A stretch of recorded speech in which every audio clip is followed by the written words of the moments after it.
Let's go cook! Magluluto po tayo ng gulay again. This time, binagoongan. Lagay tayo ng mantika. Bilisan natin po yung ating sibuyas muna.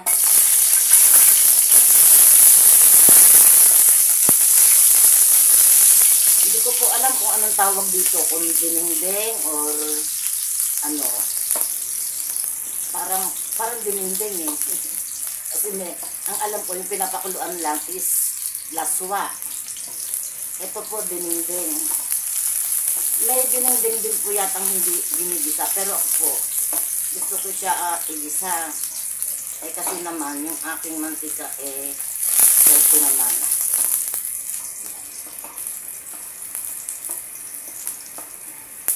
Dito ako nagluto sa nakikita niyo puti yung wasing. Yan, lumabas na yung kanilang aroma. Isunod ang kamatis. Yan. Hintayin po natin yung lumambot yung ating kamatis. Isunod po natin yung okra.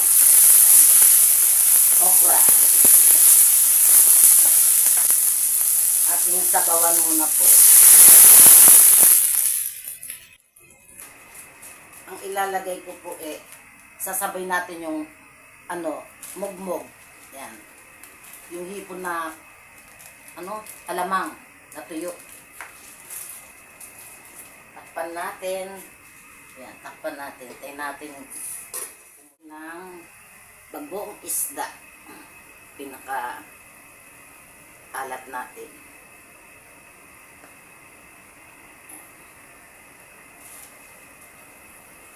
Sunod po natin yung talong.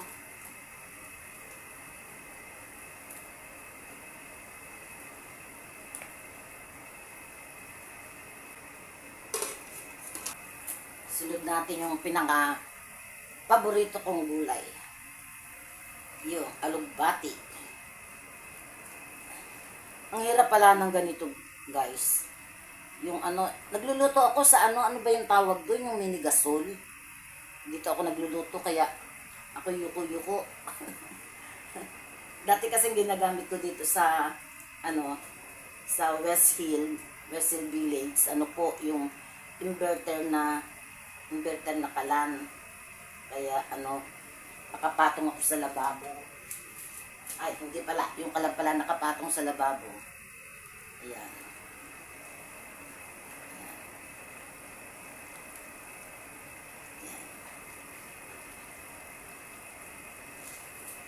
Again, mga 2 minutes, luto na po yan. Yan, nakulan natin. Lagyan po natin ng pampalasa. Taktakan natin ng konting bitchin para lalong sumarap.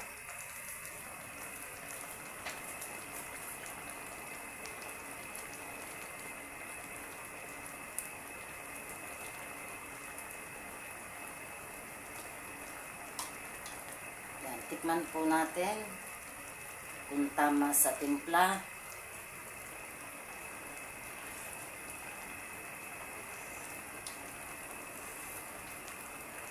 Ang sarap. Okay na po. Hello po.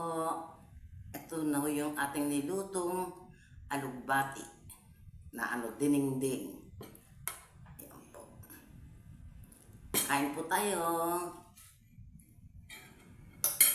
Masarap talaga ng alugbati.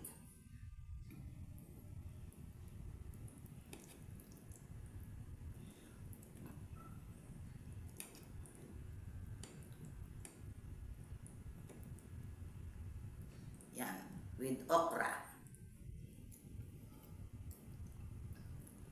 Gulay is life.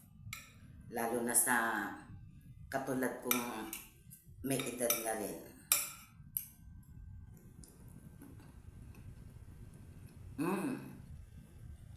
Sarap talaga. Iba talaga pag gulay.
lakas ng ulan dito sa amin kagabi, grabe. Ang kulog at gidlat. Ang talim-talim talaga pati hangin. Sobra lakas.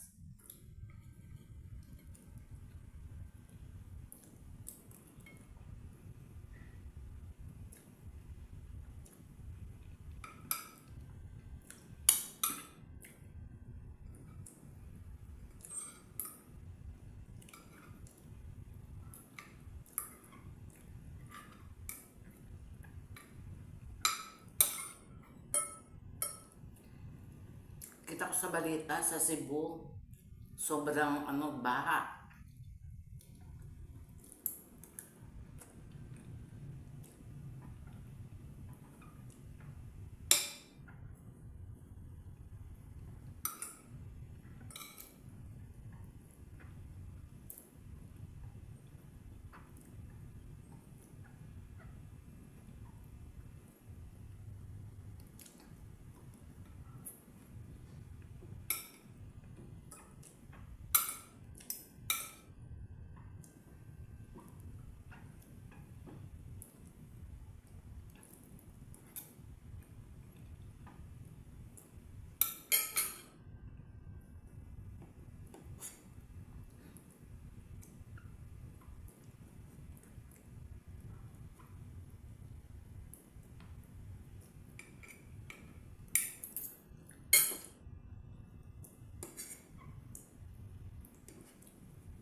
Sarap.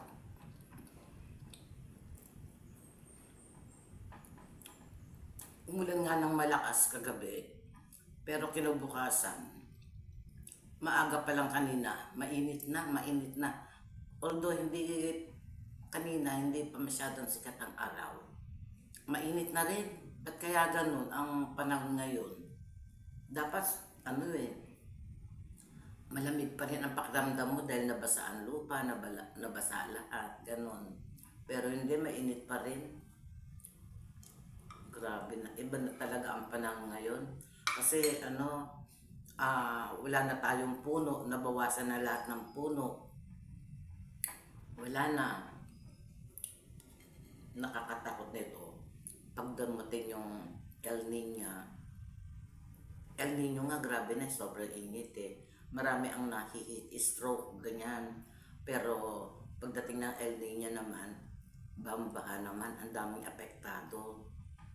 Naku, kakatakot ang panahon ngayon.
maraming salamat po. Maraming salamat sa mga patuloy na sumusuporta sa channel ni Mama Tess. Ayan, sana po yung pong mga natulog dyan, please naman po, pakiplay naman po yung ating channel. Mag-likes po kayo, comment, and yung mga hindi pa nakasubscribes, subscribes na po kayo. Yung mga nakasubscribes dati, sana buhayin po niyo uli si Mama Tess. Ayan, malaking tulong po yun sa akin. Ayan, maraming salamat po.